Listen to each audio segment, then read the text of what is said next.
আসছে বাজেটে শর্ত সাপেক্ষে ফিরে আসছে কালো টাকা সাদা করার সুযোগ। জ্বালানি, আবাসন, কৃষি ও উৎপাদনশীল শিল্পসহ বেশ কিছু খাতে এ সুযোগ রাখা হচ্ছে। তবে বিশ্লেষকরা বলছেন, সরকারের এই সিদ্ধান্ত সংবিধানের সাথে সাংঘর্ষিক ও বৈষম্যমূলক।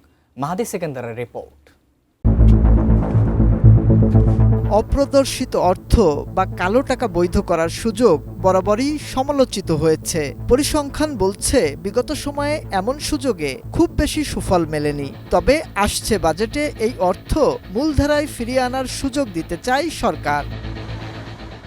বাজেটে কর ছাড় পেতে পারে স্থানীয়ভাবে উৎপাদিত খাদ্য, ইলেকট্রনিক্সের মৌলিক উপাদান ও কৃষি যন্ত্রপাতি সহ অন্তত 25টি খাত। বিশ্লেষকরা বলছেন, কর ছাড় দেওয়ার যৌক্তিকতা ভাবতে হবে সরকারকে। সরকারের যে আর্থিক পরিস্থিতি আছে, আমাদের এলডিসি গ্র্যাজুয়েশনের প্রস্তুতির যে কাঠামো আছে, তার সাথে এটা সামঞ্জস্যপূর্ণ না। 32 ইঞ্চি জেভিকো টিভি এখন মাত্র 15,000 টাকায়, সাথে পাচ্ছেন 3 বছরের প্যানেল ওয়ারেন্টি। কালো টাকা সাদা করার সুযোগ দুর্নীতি প্রসারে সহায়ক এবং দেশের মানুষের সাথে বৈষম্যমূলক আচরণ বলে মনে করেন কেউ কেউ।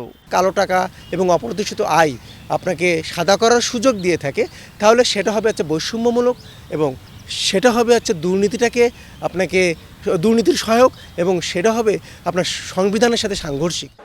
অবশ্য ব্যবসায়ীরা বলছেন ভিন্ন কথা। তাদের দাবি, কালো থেকে সাদা হয়ে ওঠার প্রক্রিয়ায় অর্থনীতিতে গতি আনবে এ অর্থ। প্লট বা ফ্ল্যাট ব্যবসায়ীদের যদি চাঙ্গা করতে হয়, লিঙ্কেজ ইন্ডাস্ট্রি যদি চাঙ্গা করতে হয়, দেশের সাধারণ সুবিধাবঞ্চিত অল্প শিক্ষিত অশিক্ষিত মানুষগুলোর কর্মসংস্থানের সুযোগ সৃষ্টি করতে গেলে কোনো প্রশ্ন ছাড়া আপনাকে এই কাজগুলো করার সুযোগ দিতে হবে। অপ্রদর্শিত অর্থ বৈধ করার সুযোগ বিদেশে অর্থ পাচার কমাবে বলেও মনে করেন ব্যবসায়ীরা। দেশের টাকা চলে যাচ্ছে পার্শ্ববর্তী দেশে, আমার দেশের অর্থনীতি ভেঙে পড়ছে। মাহাদি সেকেন্দার, এটিএন নিউজ, ঢাকা।